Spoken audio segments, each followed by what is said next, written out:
I still remember when I was 8 years old. I was playing with a ball in the backyard of our house, which faced a dense, dark forest. Suddenly, I heard a piercing scream from the direction of the forest. A girl's scream.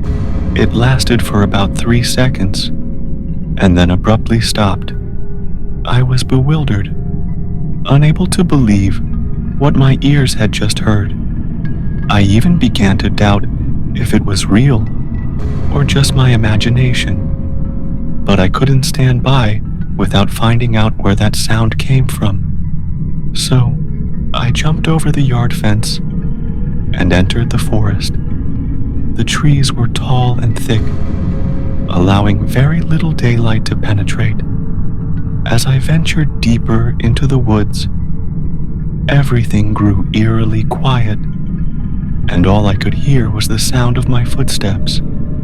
I started to feel like I was being watched, like someone was following me, but I couldn't pinpoint where or see anyone. Then I began to notice dark red stains on the leaves on the ground, still fresh. That's when I felt that something strange was happening. After walking a few more meters, a teenage girl suddenly emerged from the bushes, running frantically and repeatedly saying, "He's there. He's following me." My heart pounded with fear. The girl then stopped and stared at me with eyes full of terror, saying, "Run, he's coming." I looked behind her to see what was there, and my blood ran cold, freezing me in place at the sight. A man was running toward us, wearing a black mask, a white plastic coat splattered with dark red, and holding an axe. I then realized the gravity of the situation. If the girl hadn't pulled me to start running with all my might, I would have been that monster's next victim. We kept running without stopping and without looking back to see if he was still behind us, until we finally emerged from the forest into my neighborhood, screaming, "Help us!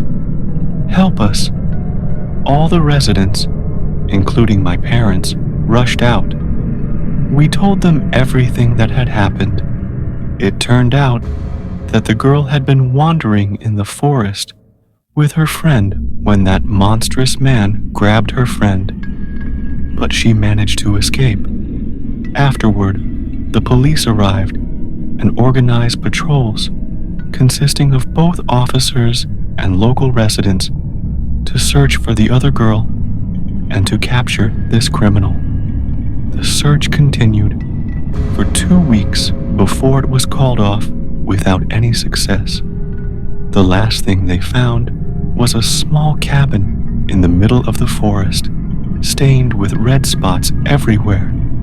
Finally, I realized that the scream I heard while playing in the yard was the last sound of that missing girl, whose fate only God knows.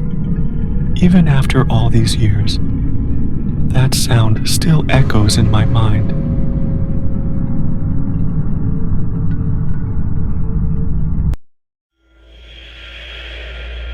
Yusef was a quiet young man, working as a busboy in a small restaurant on the outskirts of the city. His job was simple, setting up tables, cleaning floors, and washing dishes. Despite the simplicity of his work, he enjoyed the peaceful moments when there were few customers, especially on cold nights when people avoided going out. On one of those cold nights, the sky was overcast and the rain was pouring heavily. The restaurant was empty, with only Yusef and the head chef, Abu Khalid, who decided to leave early due to the lack of business that night. Before leaving, Abu Khalid handed Yusef the keys and said, "Make sure to lock up properly and check that everything is in place before you leave." Yusef sat behind the counter, watching the raindrops hit the windows and listening to the sound of the wind howling outside. The clock struck 10 and time seemed to drag on. Feeling bored, he decided to do some cleaning to pass the time. As Yusef swept the floor near the kitchen, he heard a faint sound coming from outside, like the sound of heavy footsteps approaching the restaurant. He stood still, listening intently. He heard nothing but the rain and wind. Shrugging it off, he returned to his work, thinking it was just his imagination. A few minutes later, he heard the sound again, this time closer and more distinct. He slowly walked toward the front door, opened it slightly, and looked outside. There was no one there, but unexpectedly, the power went out, plunging the restaurant into complete darkness. Yusef felt a chill run down his spine. He quickly pulled out his phone and turned on the flashlight. He tried to calm himself, thinking, it must be the storm causing this. He cautiously moved through the darkness, heading toward the kitchen to find some candles. When he entered the kitchen, he saw something unbelievable. A man was standing in the corner of the kitchen, wearing a long black coat and a hat that concealed his face.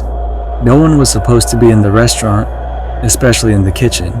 Yusef froze in place, his eyes locked on the strange man. He tried to speak, but fear choked his voice. The man didn't move or make a sound. He just stood there, as if waiting for something. Slowly, Yusef's hands began to tremble as he raised his phone to shine the light on the man's face, but he couldn't see it clearly. All he saw were cold, gleaming eyes in the darkness, filled with something unnatural. Suddenly, the man began to move slowly toward Yusef. His steps were slow and heavy, as if he were carrying a great weight. Yusef backed away, trying to keep some distance between himself and the man. As the man got closer, Yusef noticed that the floor beneath his feet was wet, as if something was leaking from his coat. Then Yusef realized the horrifying truth. The man was bleeding. Blood was dripping from the bottom of his coat in large quantities, staining the floor with a dark red hue. Yusef tried to run, but he tripped and fell to the ground. Darkness closed in on him, and all he could hear was the sound of the man's heavy footsteps getting closer. With all his strength, Yusef got up and ran toward the back door of the restaurant, trying to escape this nightmare. But when he reached the door, he found it locked tight. He tried to open it with all his might, but to no avail. He felt panic wash over him as he turned around and saw the man standing just a few steps away. Yusef began to feel suffocated, as if the air in the restaurant had become thicker. The man started speaking in a strange voice, like two people talking at the same time. "Why are you trying to run? Don't you want to hear my story?" Yusef felt he had no choice but to listen. The man began to tell his story, saying he had once been a guest in this place before it became a restaurant, and that he had been betrayed and murdered here. Since then, his spirit had been searching for peace, but found only torment. As the man spoke, images began to appear before Yusef's eyes. The restaurant walls transformed into the walls of an old cellar, and the sounds of terrifying screams filled the air. Yusef realized that the man was trying to recreate the moments of his death. In a sudden moment, the man stopped talking and slowly approached Yusef. He reached out his hand, but Yusef felt something cold touch his skin. He couldn't take it anymore. He screamed at the top of his lungs and rushed toward the front door, running out into the storm. Yusef reached the street, breathless and shaken. When he looked back, he saw the restaurant was as dark as it had been, with no sign of the man. He stood in the rain, trying to process what had happened. He knew what he had seen wasn't real, but he deeply felt that something strange was in that place. The next day, Yusef returned to the restaurant to find everything in its place as if nothing had happened.